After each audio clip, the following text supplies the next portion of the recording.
Welcome everybody, and thank you.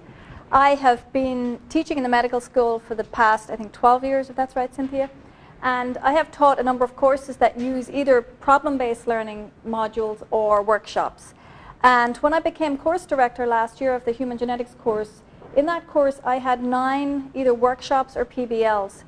And I would say over the years I've had a lot of experience using PBL, and I became concerned last year with PBLs, or with at least the PBLs that were used in genetics, because I found that it wasn't a very effective way for the students to understand and learn the material. And I had a lot of feedback from the students in my course, and it really seemed to me that they weren't getting the full benefit from PBL, problem-based learning. And then I learned about team-based learning, and I have become very excited about this method of teaching, especially for medical schools. I am going to use it in my course this year. We're using 6 different TBL modules in the course this year.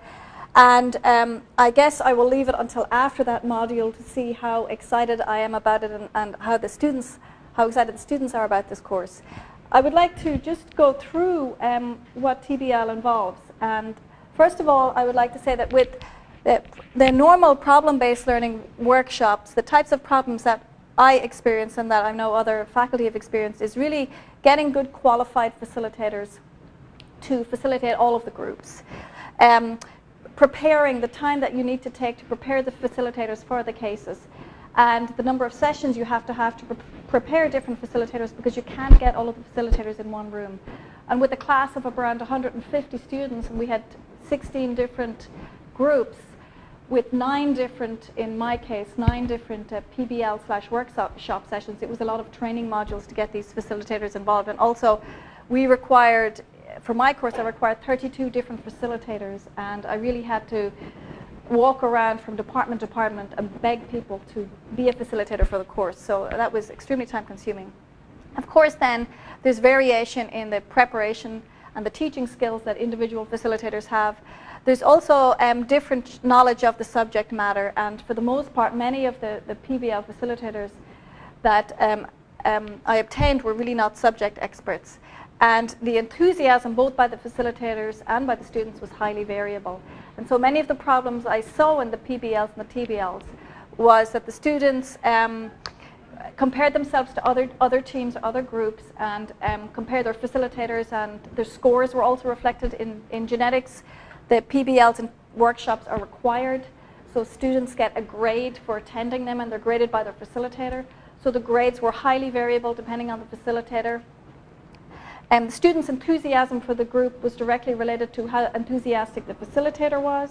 And sometimes some of the, I would say, best experts in the field, when they were facilitating one group, were really not the experts that students were most happy about or were most enthusiastic about. So in looking at this problem, TBL is really an effective method for doing this. The main concept behind TBL is that you really have your 150 students, every single student in one room. We still maintain our groups, so students are split into groups of 6 to 7, and I think this year we're doing groups of 7 for the genetics course. So we still will have the small group concept, but all of the groups work together in one room. The course director is present in the room, and then one expert facilitator, and that is usually a person in the past who has lectured on the topics. The TBL format usually takes between 2 to 3 hours, the entire format, and it's broken down into the following sessions. The first session is that we cut out a lot of the didactic teaching. So for the most part, students in the medical school, at least in the first year, a lot of their lectures, they're sort of didactic lectures on topics where they have to go in and memorize the topic. What we do is we cut out many of the lectures, and we assign the students homework. So we would assign them a chapter in a book, sort of a basic medical textbook about a topic of interest. And they have to read the chapter and study it before they come into the class. So the onus is on the students to come into the class prepared. So the students turn up for the class, and as soon as they arrive in the class, the first 20 minutes of the class, it involves a multiple choice quiz. So the students are given 10 to 20 multiple choice questions to answer on the chapter. And that ensures first that the students have done their homework, they have read the assigned chapter, and that they come prepared to the class. And I will talk I will talk about these individual components in more detail in a moment. It's called an IRAT, which is an individual readiness assurance test. The developers of the team-based learning format thought that telling the students that they were having a multiple choice quiz would scare them. So they chose the term readiness assurance test, which makes the students understand that they are ready for the day's events. So you have an individual readiness assurance test, and these questions are really very simple, short answer, multiple choice questions, where the students have to make a definite choice. The students fill in their bubble sheets, and they're handed in after these 20 minutes. Then the students are usually sitting in their groups by this stage. They then retake the test as a group. So they take exactly the same test, the same multiple choice questions, and then they discuss the questions, and they have to come to a consensus on what the group thinks is the right answer for those multiple choice questions.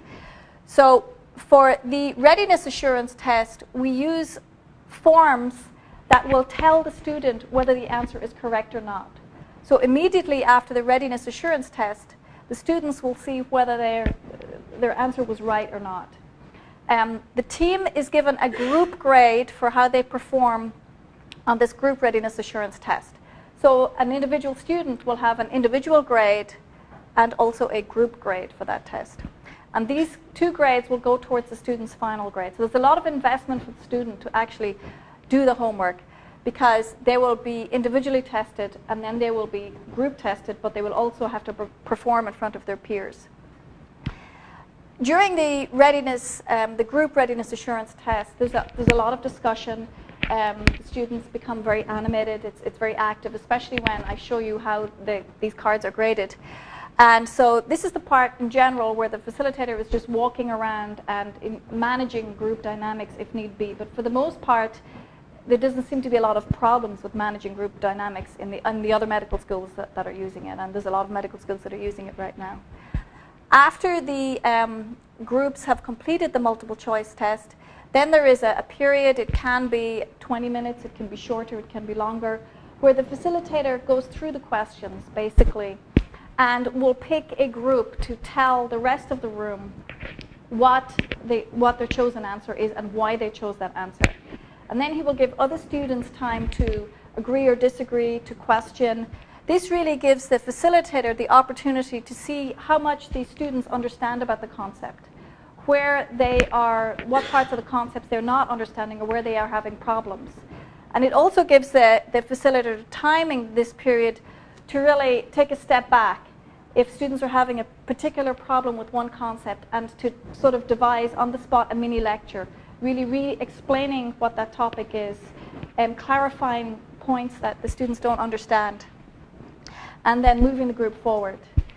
As part of this process, we have what we call an appeals process, where, for example, if a student really disagrees with an answer or a group really disagrees with an answer, what they can do is they can write a written appeal after the class, which is then handed into the facilitator, and the facilitator will then read this written appeal and decide whether to assign a partial grade based upon the person's argument or not. These written appeals and the partial grades are only given to the groups that write these appeals, these small appeals. As I said, I'm going to go through this in more detail. At the end of the first session, where the students really have been examined, we go into the application process, and the application is very much like a workshop. So, for example, the students in their groups are then given a series of problems that they have to solve, very similar to a workshop, a clinical case which is relevant to the information they've just learned. These cases have a series of multiple choice answers, and again, the students in the group have to come to one single decision and make one single answer. Now, the part of the application that's interesting is you can decide whether to grade this or not. So it can be just like a workshop where it is used to teach the students the importance of the topic that they've learned and to apply it. Or in genetics this year, we are actually going to grade the application, because I think this is the first time the students are going to be exposed to the team-based learning. They will already have had two pretty heavy courses where they will have not been taught in this way, and to get them to buy into the team-based learning format, we're going to assign a grade for the application. So let me go through each of the steps in this process, and please feel free to ask any questions. One of the advantages of this is that the students are self-taught. Basically, they have to do the homework before they come into the class. Many of the problems are actually solved by discussing within a group. We can have 150 students in one room with a minimum of 2 facilitators. You can have 1 facilitator. I'm trying to picture you're doing this here in this med school, and I'm trying to picture what room am I using? So for 4 of them, I'm using lecture room 6. And for, I think, actually 2 of them, I'm using the lab. So the lab really is not the best room for it. But of the medical schools that have used it, they have used extremely cramped conditions. And it turns out, and there's actually, if you look in the literature about team-based learning in cramped spaces, or is comfort necessary, the literature will tell you that the students really don't care. They sit on the floor in a group circle with a folder on their knee. They huddle together in groups. They stand against the walls. It would be beautiful to have an open room with no chairs or tables and chairs around it, but for most of the medical schools, it doesn't work that way. So we are going to use lecture room 6, which I think will work pretty well.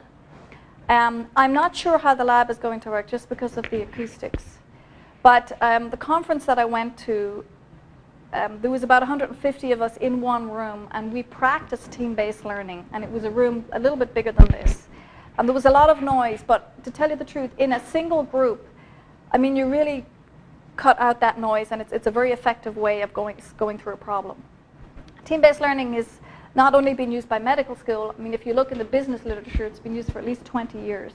You can see literature on team-based learning in tourism and business. I mean, Taco Bell uses it in training their employees. Right, so in a lecture hall, if you have 7 in a group, like 4 will be in one row and 3 will be in the next row. Have you turn around? Yes. Yep.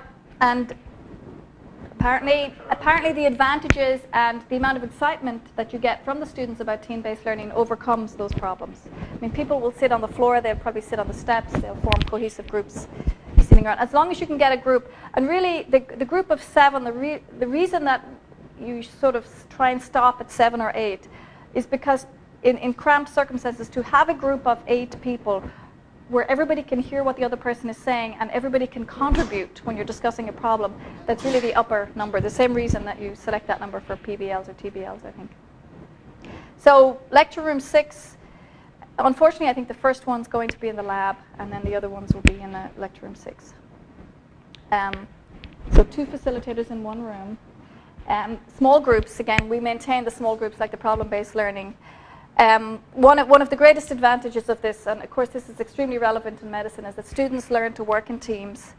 And for the most part, if you look at the literature, the students perform better. And there are some concerns with having students of different levels in the same group, which I can address in a little while. And the other advantage of this is that because you're not spending all of your time lecturing students, teaching the information, they come in prepared, you can spend most of your time in the class where the students can be creative and applying the literature, the knowledge that they've just gained from reading the chapters to specific medical problems and showing them really how to use the knowledge in an application process. So again, we have a single preceptor for the session, a single qualified preceptor in addition to the course director. The groups then generate questions for the preceptors, which is very interesting. So an individual group might generate a single question that they ask the preceptor, and the preceptor will answer that question in the class. So it's a forward and back feed for the students. The preceptor's questions are heard and considered by all of the groups. And the main advantage here is that all of the groups have the identical experience. They have identical exposure to the faculty and access to the faculty. And because this is a format where there's discussion between the groups, it really can depend on the facilitator how much time they want to give to these discussions and how complex the problem is, basically. So the learning process itself, the students really take on the major advantage for learning the topic. And the biggest advantage of this is that they don't do it just before the exam. They actually learn the material as they go along. They have an advanced assignment, so they know the material in advance. At the beginning of the course, they're going to know what chapters and books they have to need. Of course, for genetics, the students are going to be required to buy Thompson & Thompson, the book that we're going to use for the course. There is continuous self-assessment, because they will know immediately after the group RAT, after they do the group multiple choice quiz, they will know how they performed on their individual RAT, and the individual RAT score will be obviously private. One of the biggest advantages of this is that there is group accountability. So in small groups, for example, of 7 students, there really isn't a way for one student to hide or to be a social sloper, so they can sit back and not take part. Because there will be a lot of peer pressure on individuals to help the group achieve a good group score, because your group score is going to be determined by the individuals within the group. And also, we have immediate feedback, so the students know the answers to the questions right away, so they know that proportion of the grade, and they will decide that. So if we look at the process, when the students, the first thing, on the first day of the course, what happens is the students are assigned into groups, and the groups that they're assigned to is made completely transparent. Most medical schools, they use the one group for the entire first year. So in the beginning of the genetics course, what we will do is we will ask all of the students, for example, who have had a considerable experience with genetics, to stand up and come over and stand against the wall. And then we will go through different topics, for example, those who had considerable experimental experience to stand next, until all of the students are standing around the wall. And then we will ask the students to count off from, I think, 1 to 22. I think we have 22 different groups. And so the students will be grouped by their past experience with genetics, for example. And so the way the groups are formed is completely transparent to the students. And so at the end of the first session, they know what groups they're in for the rest of the term. When the students come in for the individual readiness assurance test, they will have been assigned something like 30 to 60 pages to read, or 1 chapter or 2 chapters, depending on the book. These questions should really just cover the important concepts, sort of the table of content type information, the basics that they really need to know to solve the application problems. And this is really a test of what the learning objectives would be for that chapter. And you still assign learning objectives for each individual team-based learning session. So the way you assign it is 10 to 20 multiple choice questions. 50% should be knowledge and 50% should be recall, basically. The most important thing is there must be one single best answer. And the multiple choice questions are generally written so that they have an appropriate difficulty. So they're probably slightly more difficult than multiple choice questions they would get in their final exam. You usually strive that students that would get between 70 and 80% score in these tests are doing pretty well. And the group, when the students complete the test and they go to a group format, they use these hand-in sheets which score their grade, and these are called immediate feedback sheets. And again, like the IRAT and the GRAT, TBL use these forms called the if-at forms. So when you hear the term if-at in these papers, that's the type of forms. Oh, okay. Now I have to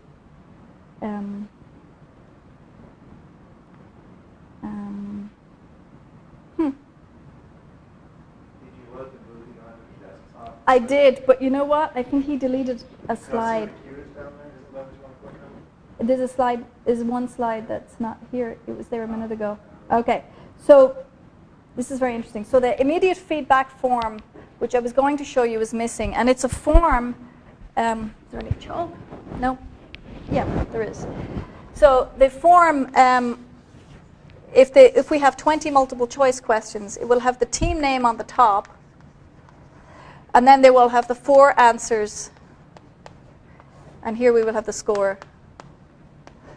And each of these will have a scratch-off. They're scratch-off cards, basically, for each question, 1 to 20. So when the students come together as a group, they have a set of these forms for each individual TBL. The students will decide on their answer, and then they'll scratch off D if they think that's the appropriate answer. If they scratch it off and it's the right answer, there's a smiley face or a star, depending on what company you buy it from, underneath. So if they get the smiley face the first time they scratch it off, they know they have the right answer, and they get 4 points. If they scratch off the wrong answer, there's nothing underneath. And so then they know that the answer isn't right, and they have the opportunity to rediscuss the question and then to make a second choice. Obviously, if they scratch it off the second time, they get 2 points.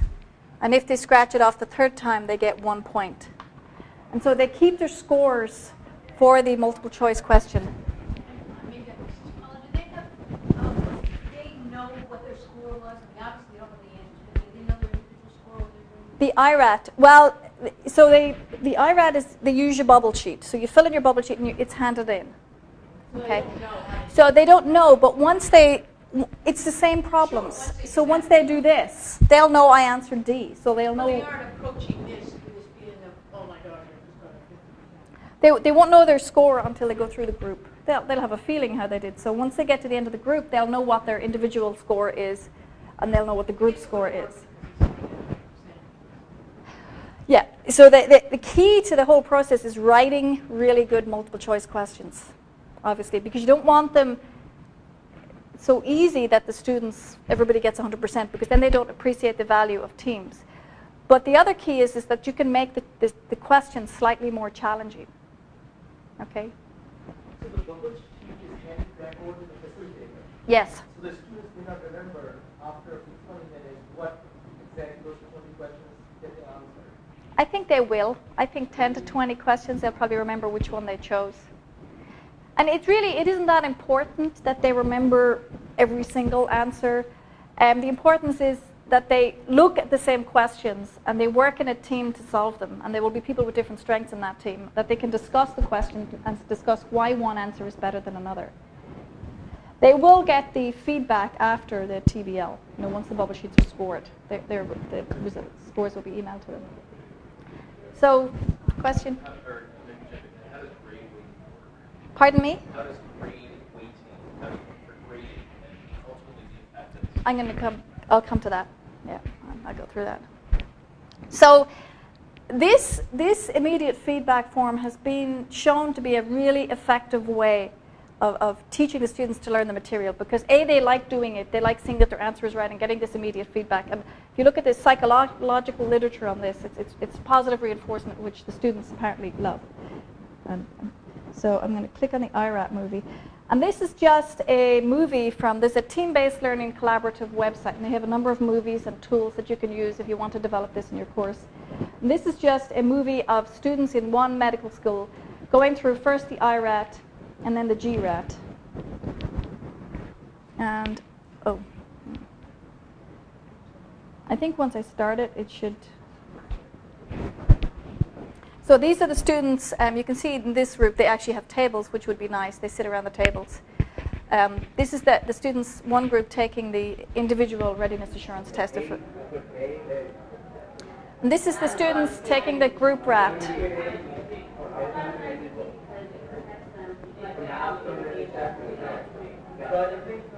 This movie is about 1 minute. Just so.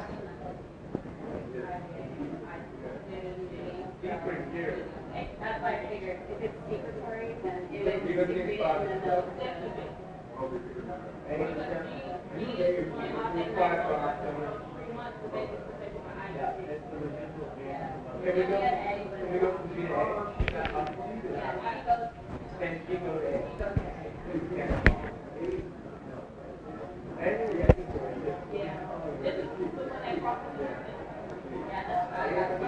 Now you're seeing students using the IFAT forms.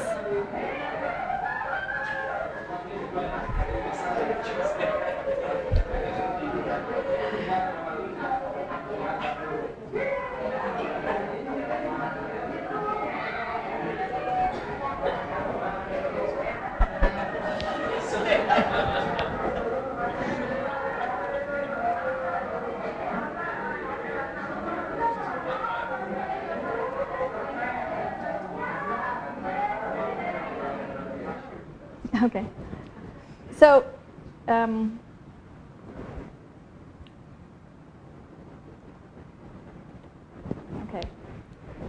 you can see that students got very excited when they scratched off and got the right answer.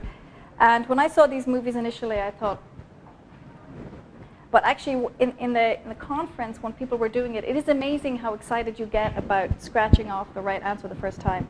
And at the TBL conference that I was at, it wasn't just for medical students or medical teachers. It had people from the School of Business, the School of Law, it had high school teachers. And we were in groups of 6 or 8, where there were people from very different backgrounds. And we were going through the TBL questions and working together to solve the problem. Most of these were sort of public issues that we were dealing with. And it is amazing how excited you get when you look at the answer you've chosen and you understand it's right. And how much you will argue for that answer if you find out that it's not right. So what happens if the majority of students really scratch off all of the 4 answers because not many of them got the right answer? Well, that immediately tells you that there is something wrong either with the question or with the concept. And we have, after this session, a time for appeal where the students can actually write these written appeals if the discussion doesn't clarify the issue. So for example, if there's one question the students really don't get right, you discuss it, you explain the concept, and if there's still arguments or there's still people that do not understand, they can write an appeal, usually, for example, in a paragraph. The appeals may be because the alternative wording for the question was ambiguous, they didn't really understand what topic you were asking, whether the readings were appropriate for the question that you asked. And the other thing about this is when these students have to write the appeals for a particular answer, this really pushes them back into reading, pushes them back into the literature and gets them look again at what they learned and do they really not understand the concept? Is there another interpretation? And as I said, the facilitator can look at these appeals after the lecture and decide whether to assign a partial grade or not give a grade. They can make their own decision. Telling the students that they have this time for appeal, it really truncates discussions. So there won't be a time when a student is continuously arguing a point with you, or if there's a lot of miscommunication between people, you can say, that's fine, you can write appeal and I will consider your appeal afterwards. And the main thing about the appeals also is this is something that is performed after class, and you can assign extra marks for questions, but only teams that appeal get the credit. So you don't give this score to all of the teams. After the 20 to 30 to 40-minute discussion, after the multiple choice quiz exam, we have what's called the application process, where the students take a clinical problem and have to solve it. And this really is much like a PBL or workshop format, with the exception that they have a multiple choice answer that they have to choose, and they have to choose a single answer. Many books have been written about team-based learning, and I have some of them here. The founder of team-based learning was really Larry Mickelson, and he emphasizes the importance of the 4 S's when you're writing an application.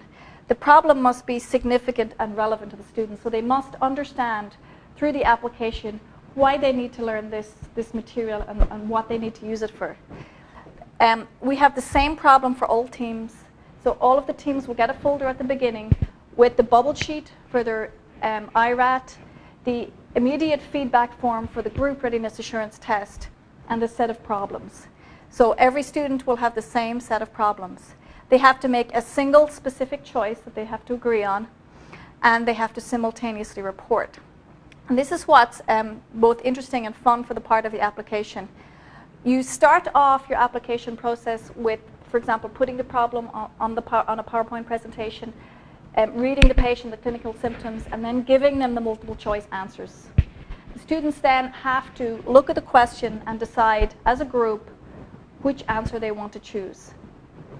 When they choose their answer, they are given, each group is given a plastic laminated series of cards which has choices A, B, C, D, or choices like this.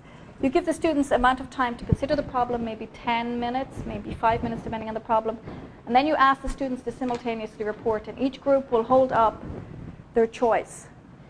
The advantage of this is that the students can look around the room and see if they're in the majority. If 70% of the people in the class have chosen the same answer as me, then you're pretty confident that you have the right answer. There will be students who hold up, there may be 10% of the population or 5% of the population. It could also be performed with clickers, where a histogram appears showing the percent of students that have made a specific choice. The facilitator then turns it back to the class and will pick one group and ask group number 1 that chose A why they chose problem A, if that was 70% of the answer, and what is the rationale for choosing that answer. Then it's the student's chance to stand up and explain why their group came to that conclusion. You can then leave it open to the classroom and ask, does anybody disagree with this? You could pick another group, for example, that chose an answer C and say, you chose an answer C, do you still think C is the right question? Or do you agree with him? And if you think C is the right question, why? So again, you leave it open to the students to discuss the problem. Salim?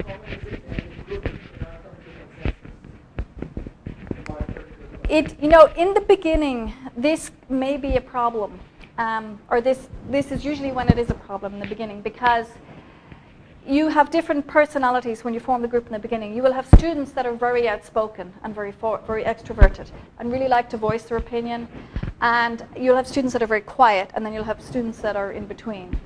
And you can even see this in the workshops and the PBLs. What happens in the beginning is the students that are most extroverted and speak a lot, the other students listen to them and are swayed by them. But what happens is they are one scratch away from bringing the grade of the group down. So this may happen the first time that the loudest student really gets, persuades the rest of the students. But after the other students then see that that student didn't have the right answer, it makes them think a lot more about it before they accept his or her answer the next time. And the other is that the quietest student also may one time or another time say, I think the answer is this for this reason, and they might be right. And then the group will understand that although this person doesn't speak a lot, they actually have a lot to add to the group. And then maybe the next time around, they'll say, well, he was the loudest speaking student, but he didn't get the answer right, and you knew it. Why didn't you speak up?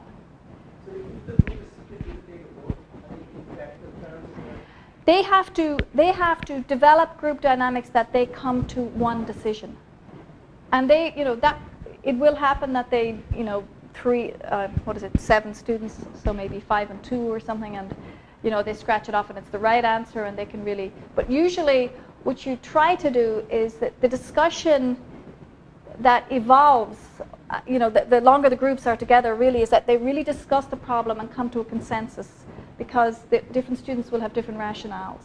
Now, if it is that it's a 3-4 split, it might be that then when you look at the simultaneously reporting cards, that it's 60-40. If you see a problem that has a ratio like that, then you know that the question isn't clear, it's ambiguous, and again, you can rediscuss the problem at that point. Group dynamics are very important, but I was concerned also initially that what about the best students in the class? They're not going to want to be in a group because they feel that their grades are going to be brought down by the worst students in the class if I'm in a group with a bad student, what they consider a student. But I can show you the stats. That actually doesn't happen. So the students simultaneously report. They get immediate feedback because they see what the other students thought the answer was. They see where they are with respect to the other students, and then there's an open discussion, so the students really get a chance. And this is the advantage of TBL. Most of your time is spent clarifying points, really explaining it, rather than teaching them what they need to know to solve a problem. They're actually solving problems on their feet, and you're helping them in situations where they need help. So a lot of time, the facilitator and the course director are just standing there, redirecting the questions or asking questions back to the students or allowing other groups to answer the questions for them. So the advantages of this type of application is that the students progress way beyond just acquiring a factual knowledge. They achieve a depth of understanding that isn't really achieved, I think, through PBLs, where for the most part in the PBLs and the courses that I've been part of, the main objective of the student is to find out what objective they have in the first part, and in the second half to report it. They don't really get a full understanding of the entire problem because, after the second PBL, they haven't learned everybody else's objectives. They've got a bundle of information to go back and study it the night before the exam.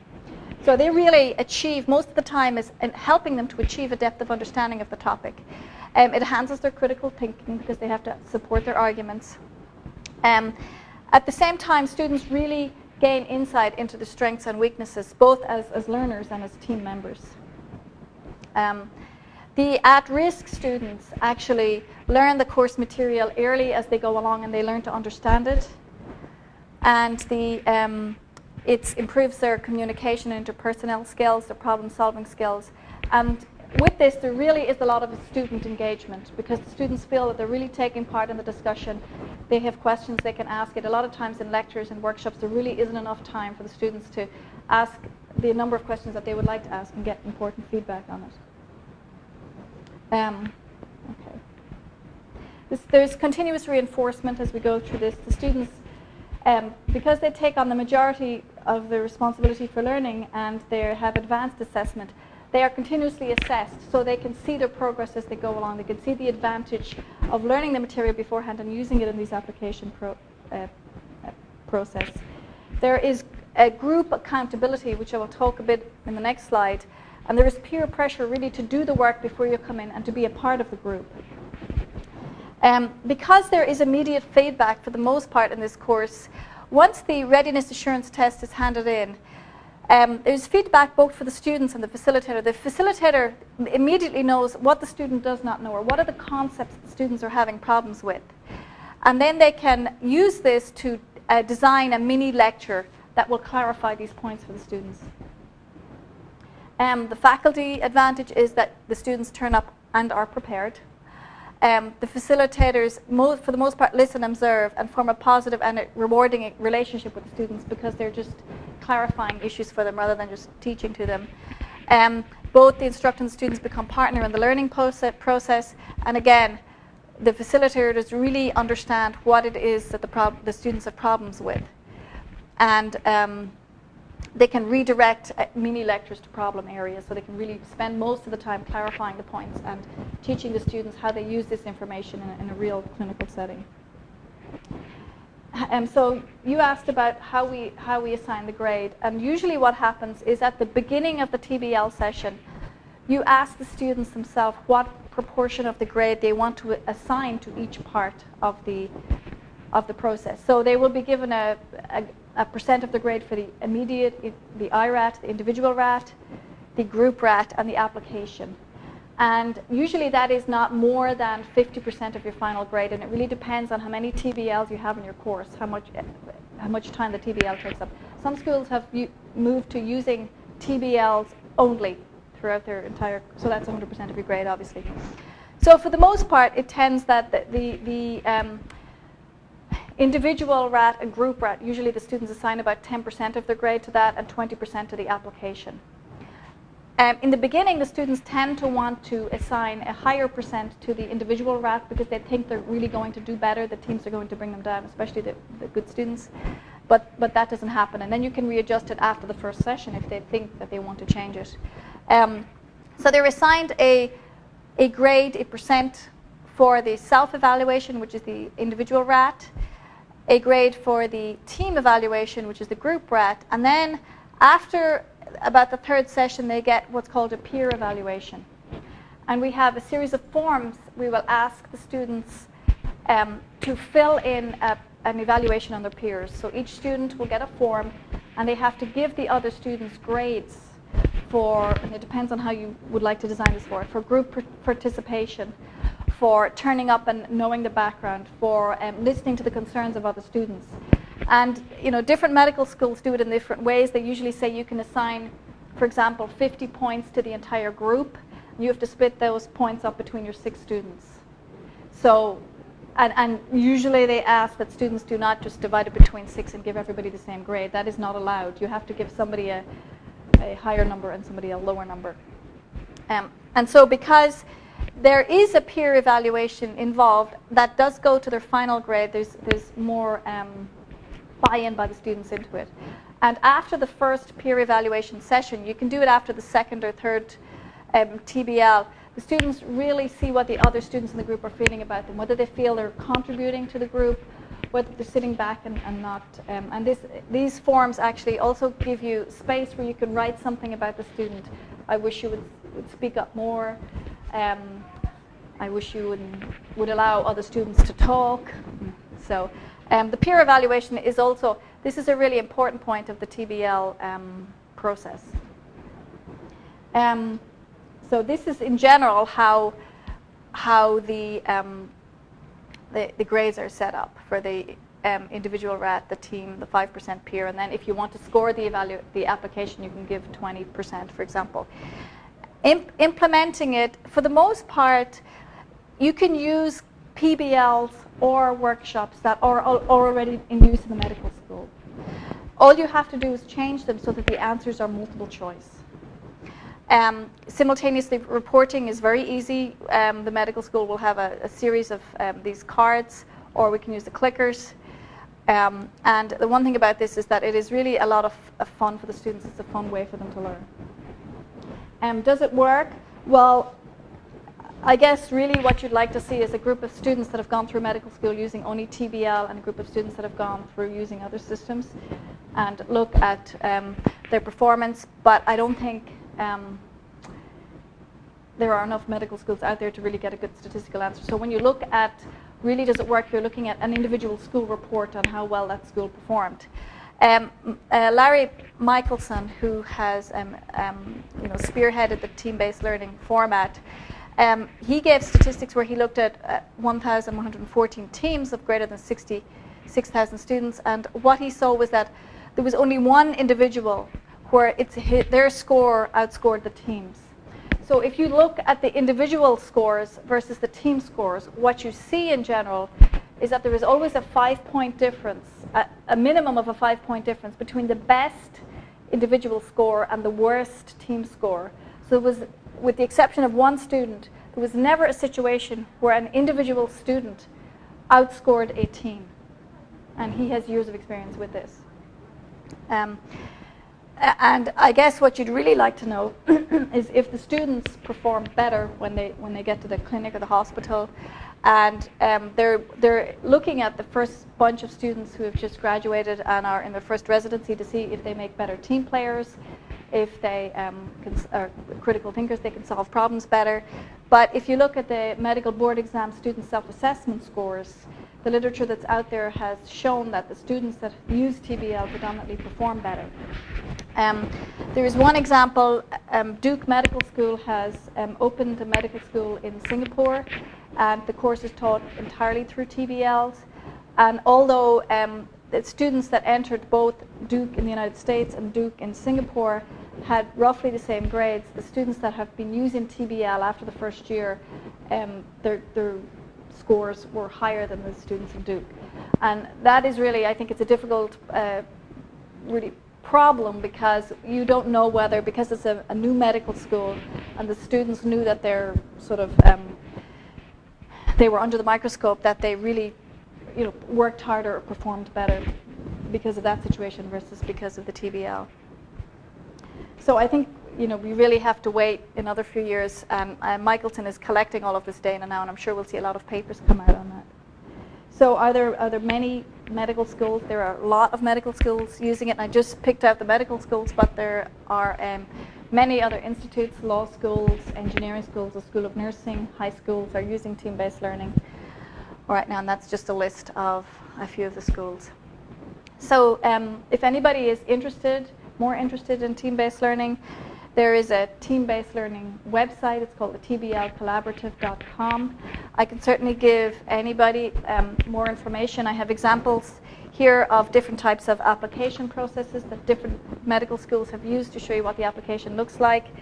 The one advantage also of this team-based learning colloquium or group of people is that people in different medical schools are writing both multiple choice questions and applications, and they're sharing them. So for example, on the team-based learning website, I think there's only 37 cases right now, but they're generating a case bank for different specialties. It's been used really effectively in anatomy and physiology. Many of the team-based learning applications that are on the website are really for students, the ones that I've looked at are for students in their second year when we compare to the curriculum here. But there is a forum for exchanging these application problems, if you have an application problem right now that you would like people in other medical schools to look at, you can put them on the TBL collaborative site and other people will give you comments on it. Did you have a question? Sorry. Just a comment. If you could let us have this material, we can post it on the AME website. All right. And be more widely available along with the money. Okay. Paul, did you implement this last year or is this year? No, this is the first year, so I'm going to start it. And I really did want to give the lecture after. Switch this.